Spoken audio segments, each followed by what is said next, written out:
सर्वप्रथम में दया और करुणा के सागर तथागत महात्मा बुद्ध के चरणों में नमन करते हुए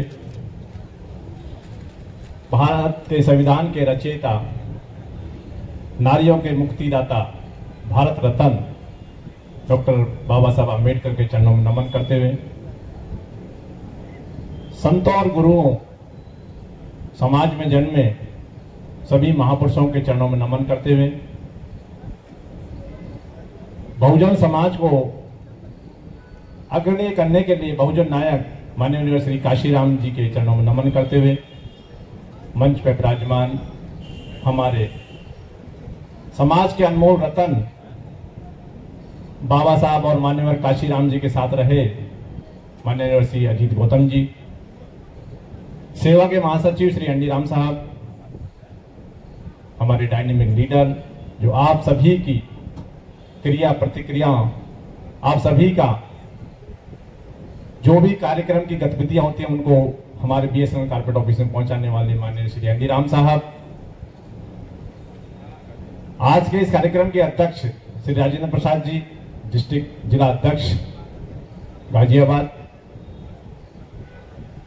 जिला सचिव श्री गंगा सरन जी, यूपी वेस्ट के सर्कल से पधारे हुए सर्कल सेक्रेटरी श्री विकास Gautam ji, circle finance secretary Shri Deepak चक्रवर्ती जी और हमारे सभी सीनियर साथियों, प्रशासन की तरफ से पधारे हुए हमारे डीजीएम साहब और अभी अभी थोड़े दिन पहले ही हमारे बहुत अजीज दोस्त और हमारे अफसर श्री राजीव वर्मा जी,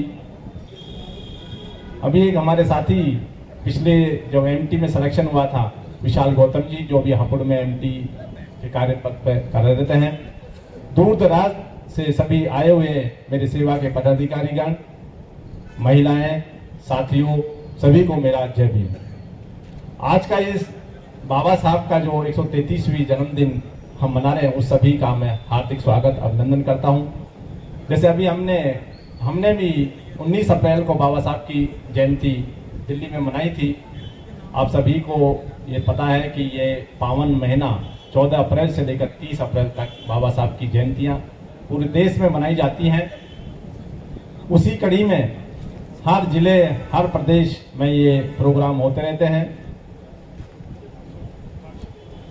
बाबा साहब ने हमें जो 3 बीज मंत्र दिए थे कि एजुकेट, ऑर्गेनाइज, हेजिटेट, हमें शिक्षित बनना है, संगठित रहना है और संघर्ष करना है।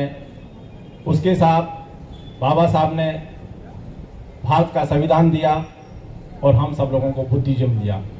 तो उन महापुरुष के अगर चरणों में आप चलते रहेंगे तो इसी प्रकार से ये समाज अग्रणी होता रहेगा। बाबा साहब ने जब संविधान बनाया था तो देश को, राष्ट्र को समर्पित किया था, तो उन्होंने समर्पित करते हुए उस चौकड़ी को जब ये संविधान दिया तो उन्होंने एक बात कहा था उन लोगों से। चौकड़ी में आपको पता है कि राजेंद्र प्रसाद जी थे, नेहरू जी थे, पंडित मदन मौलवी थे और सरदार पटेल जी थे। तब उन्होंने, बाबा साहब ने एक ही बात कहा था उनसे कि मैं ये संविधान आपको दे रहा हूं, लेकिन आपकी नीयत साफ नहीं है, आपकी नीयत में खोट है, आप इसको अच्छी तरह से लागू नहीं करने, ये मुझे सब पता है। तो बाबा साहब ने उसी टाइम कहा था अगर आप इस संविधान को सही मायने में लागू कर देंगे तो ये देश एक सोने की चिड़िया बन जाएगा और बहुत विकसित देशों में इसका नाम होगा। लेकिन इस तरह से लोगों ने इसको तोड़ मरोड़ के जो हमारे काम की चीजें हैं उनको डाइवर्ट करके, और इस तरह से जैसे आज हमारा कोई भी माननीय कोर्ट फैसला दे देता है उसके भी 2 अर्थ निकाल लेते हैं। पॉजिटिव ये है, नेगेटिव ये है। जिनको पॉजिटिविटी से काम करते हैं तो वो पॉजिटिव वे में चलते हैं, जो नेगेटिविटी से काम चलते हैं तो वो नेगेटिव को ले जाते हैं। अर्थ एक ही है, लेकिन कोर्ट के जो डिसीजन आते हैं उनके कई मायने निकाल के उल्टा सुल्टा लगा देते हैं। हमें पता है कि रात और दिन जो आपके ट्रांसफर, पोस्टिंग, प्रमोशन ये सब कुछ होते हैं, हमारे माननीय एनडी राम साहब लगे रहते हैं, लेकिन उसको इस तरह से मरोड़ा दिया जाता है कि इसको ऐसे करना है, इसको ऐसे करना है, इसको ऐसे करना है। लेकिन आप के लिए जिस तरह से सेवा का ग्राफ बढ़ा है वो सब आपके ही अग्रणीय कार्य करने से बढ़ा है। और आप इस तरह से अगर सेवा के जनरल सेक्रेटरी के हाथ मजबूत करेंगे तो कोई ताकत नहीं है जो आपके संविधान के हितों की रक्षा नहीं कर सकता है।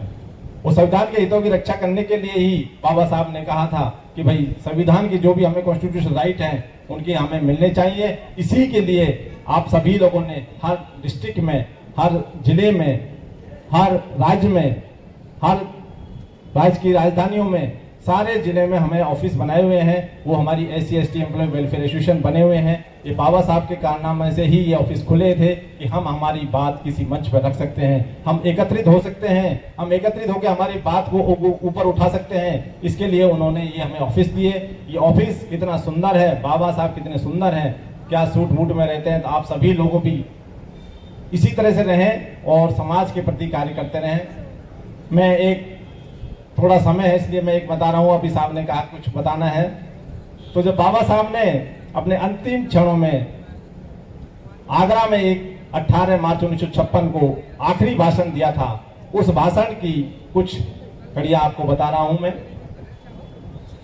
बाबा साहब वैसे आगरा जाते रहते थे, लेकिन बाबा साहब 2 बार आगरा गए थे तो उनमें मेन काम करके आए। पहला काम तो जो लेदर वाला जो काम चलता था उसको रेलवे से कनेक्ट करवाया कि जो भी लेदर का काम है जो सब रेलवे से आता जाता रहेगा।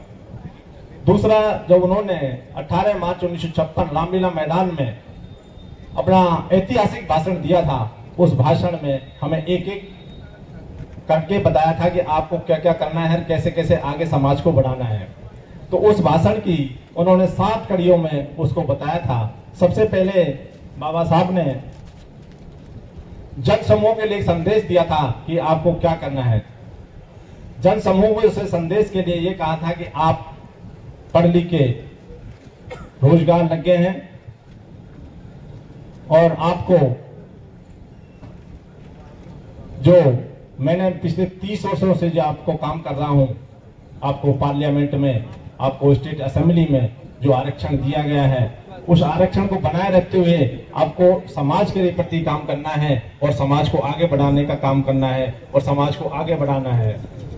दूसरा, उन्होंने देश के नेताओं के लिए काम किया था कि देश के नेताओं से कहा था कि अगर आप नेतागिरी करते हैं, करते रहिए, लेकिन आपको कभी कोई दूसरा आदमी रहने के लिए, काम करने के लिए अपने महल में बुलाएगा तो आप महल में चले जाना, कोई बात नहीं, लेकिन जो आपके पास टूटी झोंपड़ी मकान जो भी है उसमें आग लगा के मत जाना, क्योंकि इन महल में रहने वालों को पता नहीं है कब आपको वापस कर दें। तो बाबा साहब ने हमें यही संदेश दिया था कि अगर आप जाएं तो चले जाएं, लेकिन अपनी मकान झोंपड़ी को सुरक्षित रखने जाना, उसमें कभी आग लगा के मत चले जाना। तीसरा संदेश उन्होंने दिया था भूमिहीन मजदूरों के लिए। बाबा साहब ने कहा कि जिन लोगों के पास भूमि नहीं है उनके लिए हम भूमि दिलाने का पूरा प्रयास करेंगे और उनके साथ मेरी हमदर्दी है। और मैं सरकार से निवेदन करूंगा कि जिसके लिए भूमि नहीं है तो उसके लिए अगर सरकार कोई बाधा नहीं बनी तो उनको जमीन भी दिलवाने की मैं पूरी भरसक प्रयास करूंगा। बाबा साहब ने अपने समर्थकों से कहा था कि मैं सब लोगों का सम्मान करता हूं और आप लोगों को एक धर्म देता हूं, बौद्ध धर्म। उस बौद्ध धर्म को आप अपनाइए और आगे बढ़ते रहिए। जैसे कि हमारे माननीय श्री अजीत गौतम साहब हमारे दिल्ली के ऑफिस में CNTX नॉर्थ का जो ऑफिस है हमारा एसोसिएशन का, उसमें महीने के हर शनिवार, महीने के तीसरे और फर्स्ट शनिवार को कैडर करते हैं। तो माननीय अजीत गौतम जी के सानिध्य में हम कैडर फर्स्ट शनिवार और थर्ड शनिवार को करते हैं। तो उस कैडर में काफी कुछ हमें सीखने को मिलता है। तो उन्होंने भी कई बार यही बताते हैं हमें कि आपको करना क्या है, बौद्ध धर्म अपनाना है। बाबा साहब ने भी कहा था बौद्ध धर्म के अंधभक्त नहीं करना है, जो आपको आना है वही बनाना है। चौथा संदेश, पांचवा संदेश उन्होंने बौद्ध भिक्षुओं को दिया था। जो बौद्ध भिक्षु अपने बौद्ध विहारों में काम कर रहे थे, जो घर घर जाके लोगों को अपना बौद्ध धर्म के बारे में बता रहे थे, तो उन लोगों को संदेश दिया कि आप ढीले पड़ रहे हैं, आप लोग आराम कर रहे हैं, आप बहुत प्यारा आराम कर रहे हैं। आप लोगों को संदेश देता हूं कि आप घर घर जाइए और लोगों को बौद्धिज्म के बारे में बताइए कि ये एक ऐसा धर्म है जो बहुत बड़ा धर्म है। इसके कम से कम 132 कंट्रीज यूएनओ कंट्री है 132। उनमें कभी कोई जाति जुल्म नहीं होता है क्योंकि वो यूएनओ से जुड़े हुए हैं। तो आपको भी बौद्ध धर्म अपनाना है।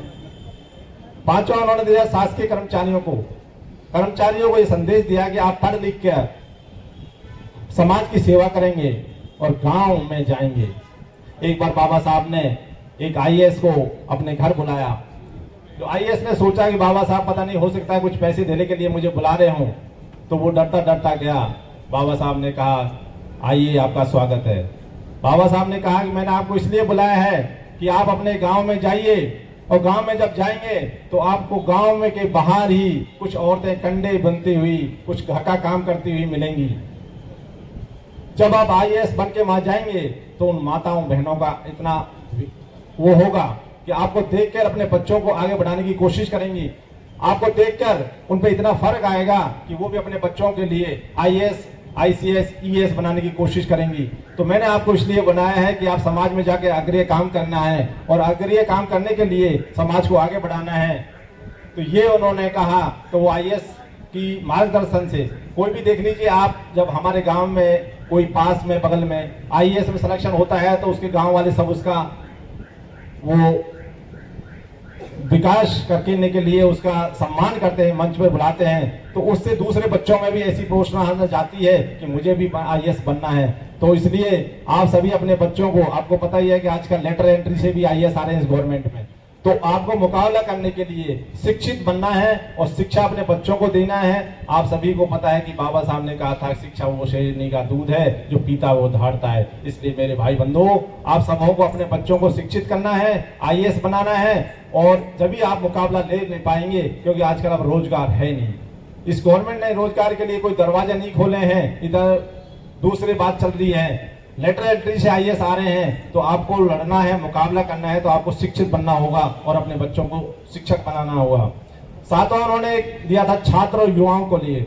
छात्र युवाओं को लिए उन्होंने ये कहा कि आपको समाज को के लिए काम करना है, समाज हित के लिए काम करना है, समाज को आगे बढ़ाना है और जिस कड़ी को मैं छोड़ के जाना हूं आप उसको आगे बढ़ाना है जिससे मेरे लायक जैसे पैदा हो जाएं और आप इसको कड़ी को आगे बढ़ा रहे हैं। इसीलिए आप सभी ने मुझे बोलने का मौका दिया। आप सभी का बहुत बहुत धन्यवाद और बाबा साहब की 133वीं जयंती के लिए आप सभी को बहुत बहुत हार्दिक अभिनंदन और स्वागत।